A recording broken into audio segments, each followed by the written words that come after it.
Olá, caríssimo telespectador da Rede Século XXI, muito obrigado pela sua audiência. Estamos mais uma vez reunidos pela Rede Século XXI, programa sobre o Ordinariado Militar do Brasil, para dar continuidade à nossa catequese sobre o Catecismo da Igreja Católica.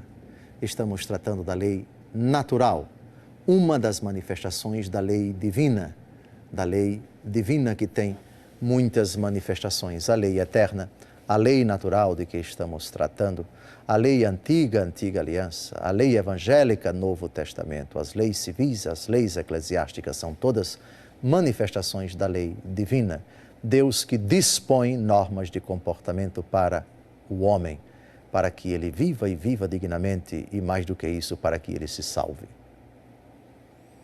Hoje nós vamos tratar das manifestações da lei natural. E o faremos com o parágrafo 1955 do Catecismo da Igreja Católica. Qual é o papel da lei natural? O que ela concretamente produz em nós? Qual o seu papel? Qual a sua finalidade? E depois, quais as suas manifestações? Como se revela a lei natural, divina e natural na nossa vida? Como identificar essa lei? Leiamos o texto. A lei divina e natural mostra ao homem o caminho a seguir para praticar o bem e atingir o seu fim. A lei natural enuncia os preceitos primários e essenciais que regem a vida moral. Tem como fulcro a aspiração e a submissão a Deus, fonte e juiz de todo o bem, assim como o sentido do outro como igual a si mesmo.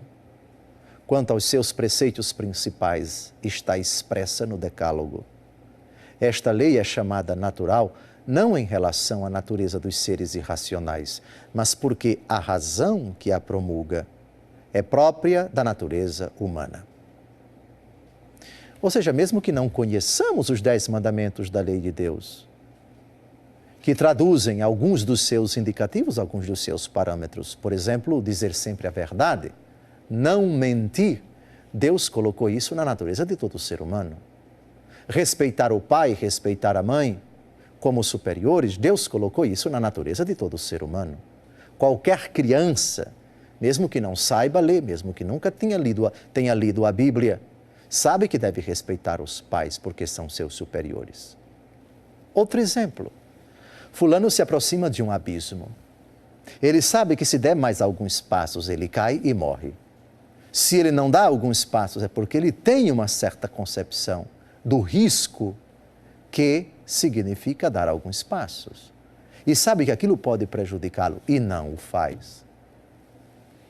Aquele outro ser humano que sabe que aquela frutinha é venenosa, ou que chegando perto daquele animal peçonhento, daquela cobra, daquela serpente, ele pode ser picado e pode morrer, e não o faz. Ele age no respeito à lei natural. Ele evita aquilo que pode prejudicá-lo.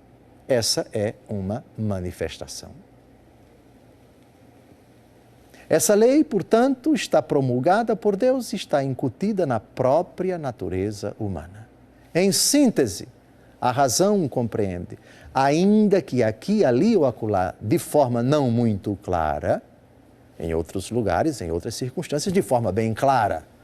Mas fazer o bem e evitar o mal. Fugir do perigo.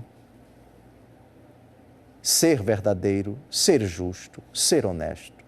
Ter um sentimento de igualdade com relação ao outro. Não tratá-lo com desrespeito, como uma coisa, como um objeto, como um animal. Todos esses elementos traduzem sinais, indícios de que a lei natural está prevalecendo e ela aflora, e ela orienta, e ela instrui, e ela regula a conduta, o comportamento do homem, qualquer que seja ele, tenha tido ou não, esteja tendo ou não algum conhecimento da lei positiva da palavra de Deus. Mas a lei da natureza humana está incutida na própria natureza humana.